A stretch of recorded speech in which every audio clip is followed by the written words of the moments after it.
Vous écoutez Radio Lomé, il est 12h30.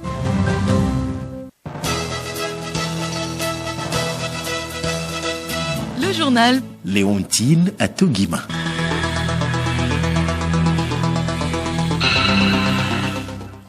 Mesdames et messieurs, bonjour. Au sommaire de cette édition, plus de 8 millions de décès par an dus au cancer. Un taux de morbidité qui interpelle les décideurs. La journée mondiale du cancer observée ce 4 février est une occasion de rappeler les moyens de lutte contre cette maladie afin de prévenir ou d'éviter les principaux facteurs de risque. Dans cette édition, nous mettons l'accent sur le cancer de sein. Présence de la société Wagner en Centrafrique, l'Union européenne suspend ses formations dispensées aux soldats centrafricains. Ces formations ne pourront reprendre que si les autorités centrafricaines rassurent que les fracas ne sont pas exploités par Wagner.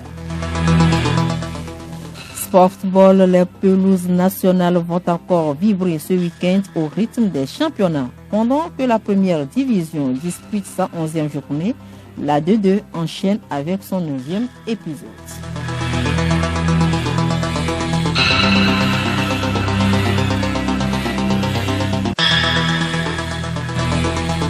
radiolomé.tg. Merci de nous choisir pour vous informer. Bienvenue dans cette édition. Les membres du gouvernement et les partenaires du système des Nations Unies ont fait hier à Lomé le point sur la coopération entre les deux parties. Il a été également question de recueillir les orientations sur les priorités spécifiques pour lesquelles le Togo sollicite l'appui du système des Nations Unies. Yao Kamake.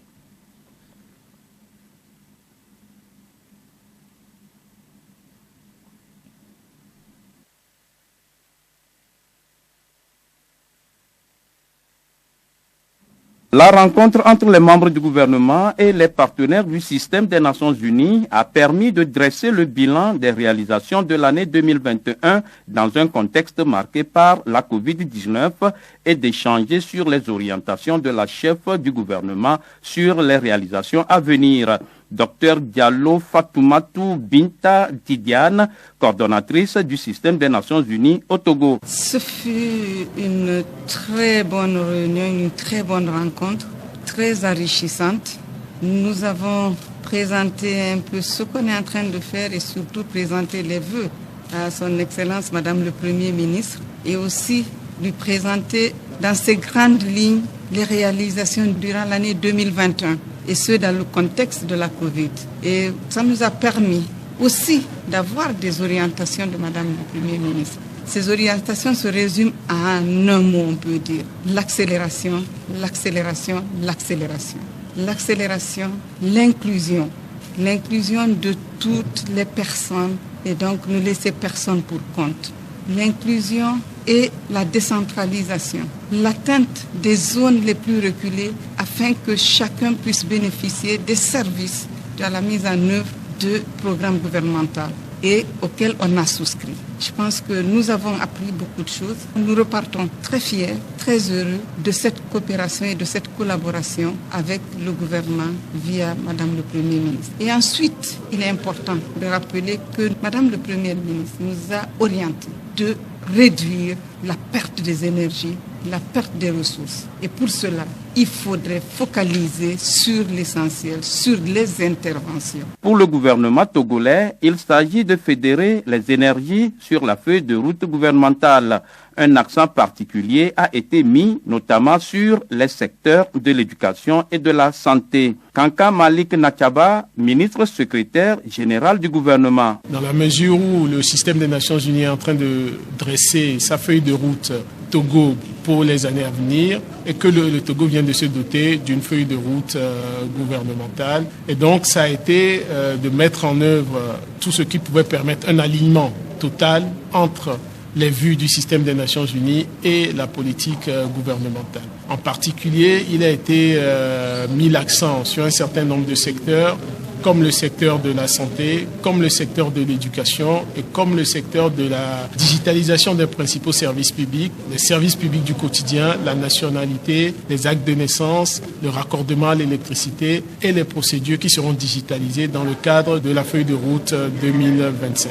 En réalité, il a été constaté une convergence de vues et eu un alignement entre la dynamique des agences des Nations Unies et la mise en œuvre de la feuille de route gouvernementale. Madame le Premier ministre a remercié les agences du système des Nations Unies, les a félicitées aussi les acteurs nationaux qui travaillent avec ces agences-là et les a encouragés dans un esprit de synergie à co-construire avec le gouvernement l'atteinte des résultats de la feuille de route gouvernementale dans l'année qui s'ouvre. Rappelons que le système des Nations Unies accompagne le Togo dans plusieurs secteurs de développement. Merci à vous, Yao Kamake. Je le disais tout à l'heure dans les titres, le cancer constitue l'une des premières causes de mortalité dans le monde. Il fait beaucoup moins parler de lui, mais il tue et pourtant il se soigne. L'intérêt de la Journée mondiale du cancer observée aujourd'hui 4 février est aussi de faire prendre conscience de l'utilité d'un dépistage précoce permettant d'arriver à une guérison. Dans cette édition, nous mettons l'accent sur les types de cancer chez les femmes, notamment le cancer du sein. Alice Bertvarandao. Les cancers féminins font rage de nos jours compte tenu de plusieurs facteurs de risque qui nous rendent vulnérables. Moumouni Zenab de l'association FSS, entendez Association Femmes sans cancer au Togo. Comment vous pouvez définir ou bien expliquer à un profane ce que c'est qu'un cancer? Lors de nos sensibilisations, pour expliquer le cancer, nous leur disons que le cancer, ça commence par une seule idée. D'abord, le corps humain est composé de plusieurs organes. Chaque organe a des millions de cellules et on leur demande de donner des exemples d'organes. Et ils donnent le foie, le cœur, les poumons, les seins. On dit justement, donc au niveau des seins, donc ces cellules-là évoluent normalement. Une cellule se divise en deux en quatre, etc. Il y a une certaine hiérarchie. Alors, qu'est-ce qui se passe au niveau de la cellule?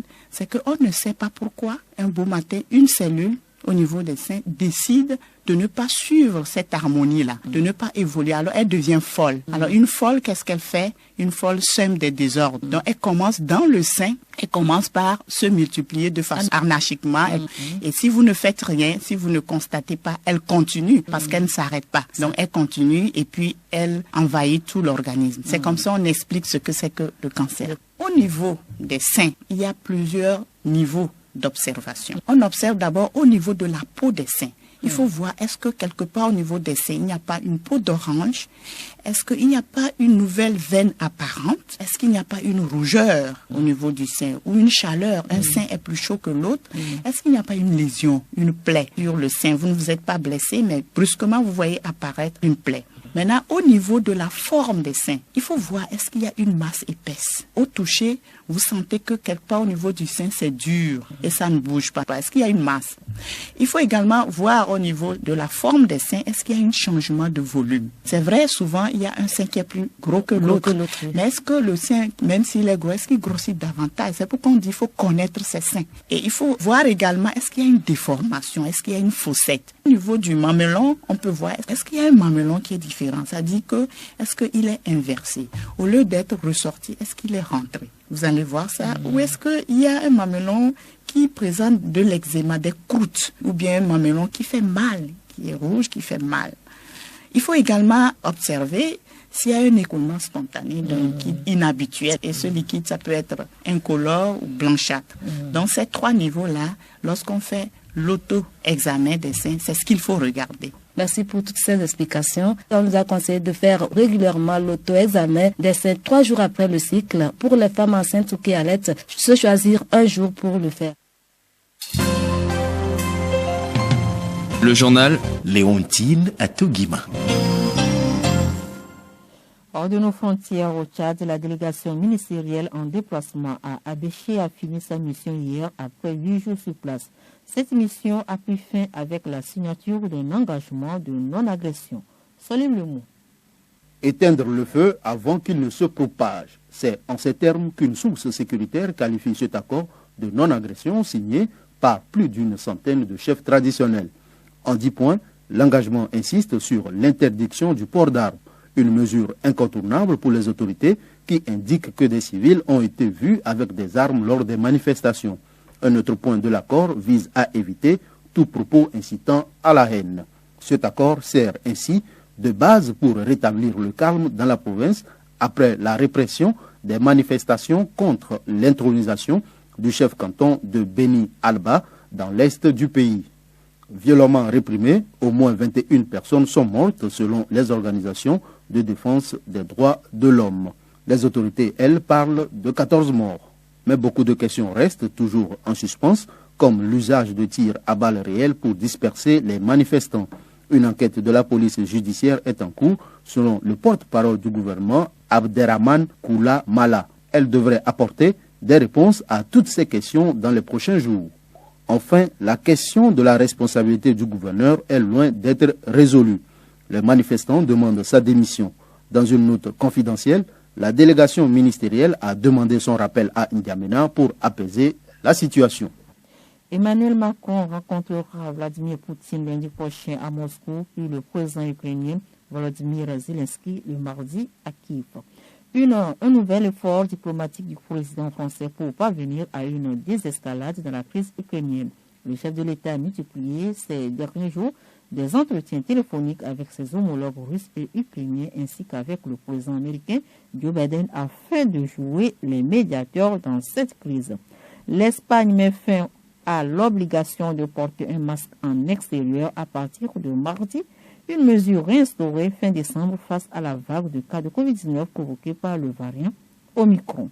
L'Union européenne suspend ses formations dispensées aux soldats centrafricains et elles ne répondront que si les FARC ne sont pas employés par Wagner.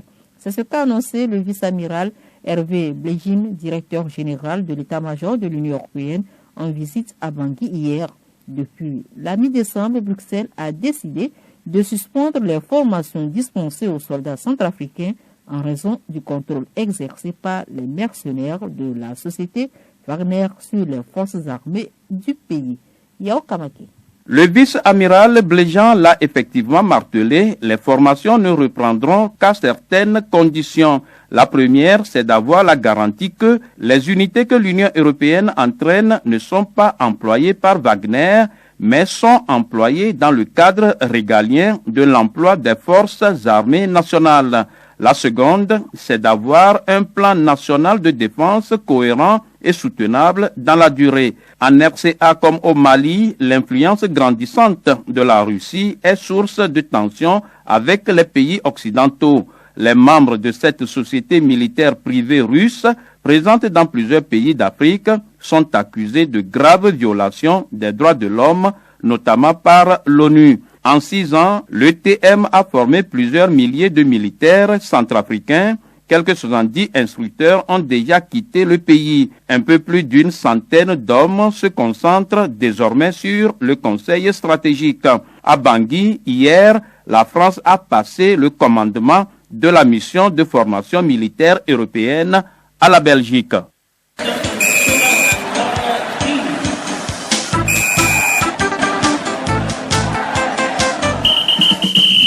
Sport du football, CAN Cameroun 2021, le match de classement se jouera ce samedi entre le Burkina Faso et le Cameroun.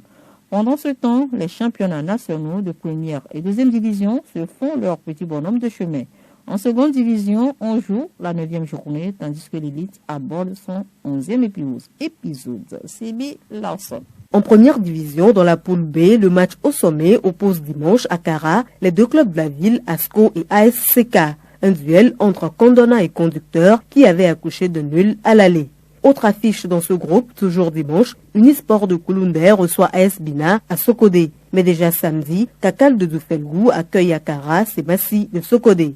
Dans la poule A, ce samedi, il y aura match à Kégué entre deux clubs de Lomé, AS Goport et Entente 2. Le gros des rencontres se dispute dimanche. À Palimé, Côte d'Avier sera à l'épreuve de Gomido de Palimé. Pour les Sous des Lacs, effectue le déplacement d'Atapamé pour y affronter Ange de Notien. Et puis l'autre duel de la capitale mettra aux prises au stade de Kégué, Dito et AS OTR. En seconde division, c'est la 9e journée ce week-end.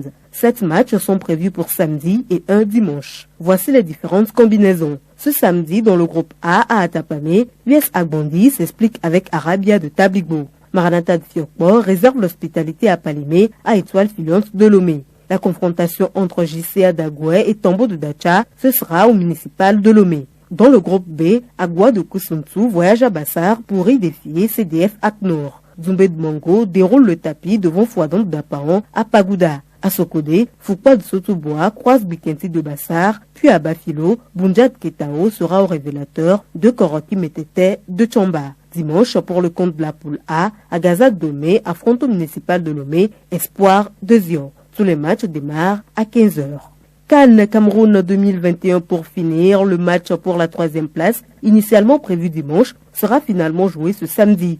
Elle opposera le Burkina Faso au Cameroun au stade Amadou Ahidjo de Yaoundé. La finale elle-même mettra aux prises le Sénégal, tombeur en demi-finale du Burkina Faso 3-1 et l'Égypte victorieuse du Cameroun au tir au but 3-1.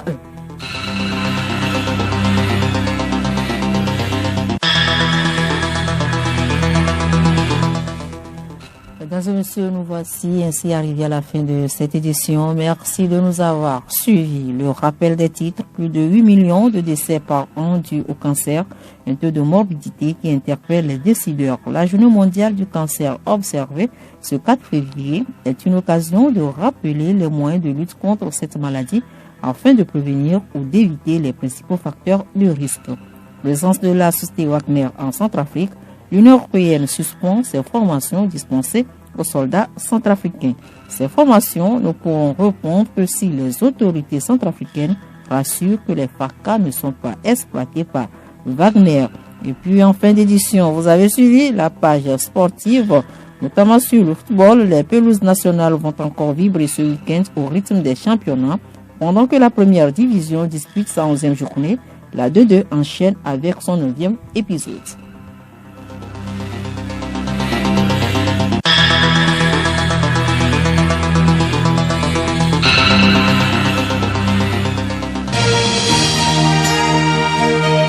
Radio Lomé, boîte postale 434, email radiolomé@radiolomé.tg. Radiolomé.tg